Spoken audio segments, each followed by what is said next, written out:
Madam Speaker, let me first of all express my dissatisfaction regarding the fact that amendments have been circulated just before the start of the debates. And to my knowledge, it is not the first time. Anyway, Madam Speaker, as we are well aware, the Mauritius Institute of Health was established in 1989 for providing training to healthcare staff and to undertake research in the health sector.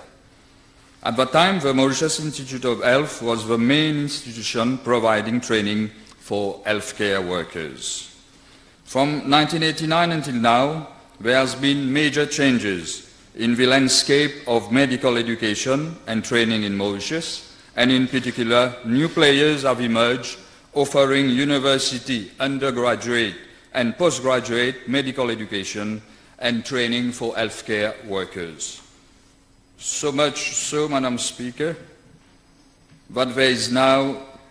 a jungle out there, and there is an urgent need for a comprehensive review of our legislation to define, harmonize, and demarcate clearly the responsibilities of the various institutions falling under the responsibilities of the Ministry of Health and Quality of Life and the Ministry of Education in matters of health sector education, training, and research. Madam Speaker, let me give you just one example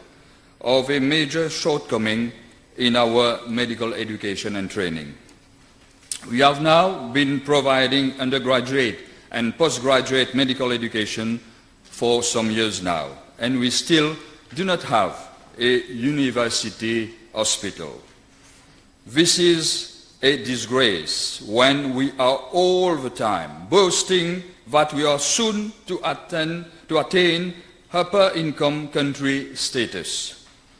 Just name me one upper income country where undergraduate and postgraduate medical education and training is being carried out without university hospitals and the appropriate faculties.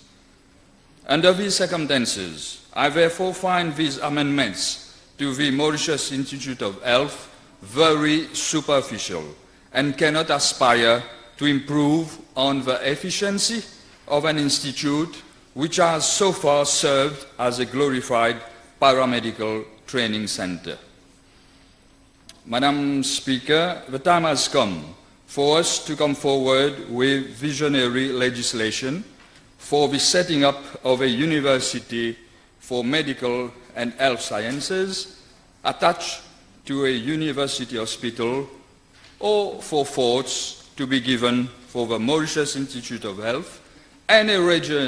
regional hospital to be integrated within the University of Mauritius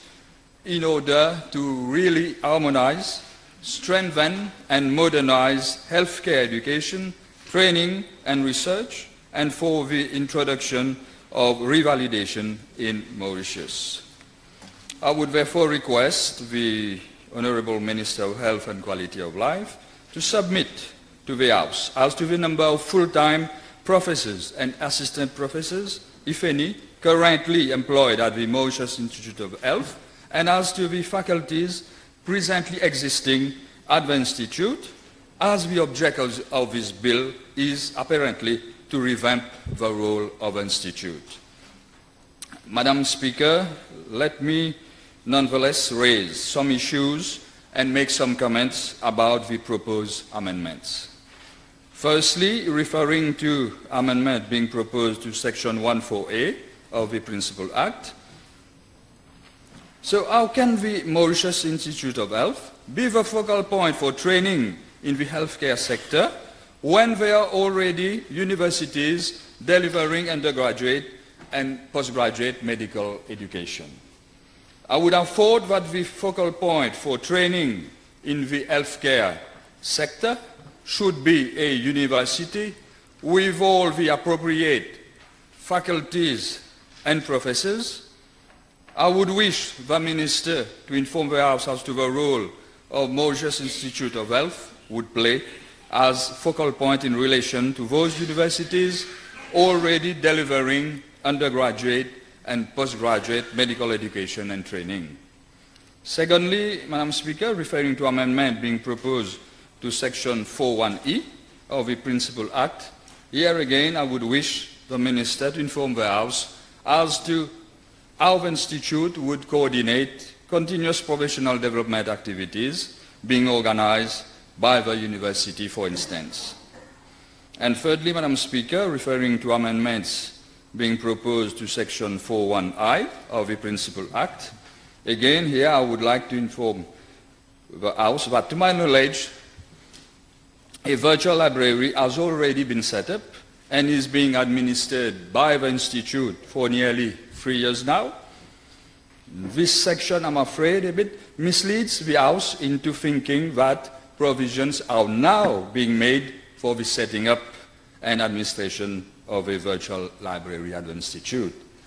So I urge the Minister of Health and Quality of Life to respond to these issues that I have raised and to all my comments. Madam Speaker, I'm also in fact very surprised that the Minister of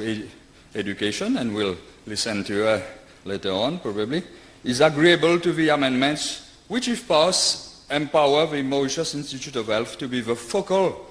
institution for training in the health sector in Mauritius, though to my knowledge this institute has no faculties and no professors and therefore no capacity to adequately fulfill this role. On the other hand, Madam Speaker, the amendments are silent on the role the Mauritius Institute of Health should really be playing in determining the training needs of the health sector over the next decade, for instance. They are also silent, Madam Speaker, about the fundamental role the Institute should consider playing in the process of revalidation of the skills of our healthcare workers if we are to ascertain the delivery of up-to-date and modern healthcare services to our population. To conclude, Madam Speaker, I would say that instead we need an in-depth comprehensive review of all legislation pertaining to the regulation of medical and health sector education, training, revalidation and research in Mauritius if we are to aspire to reaching the highest standards of healthcare in our Republic. I thank you, Madam.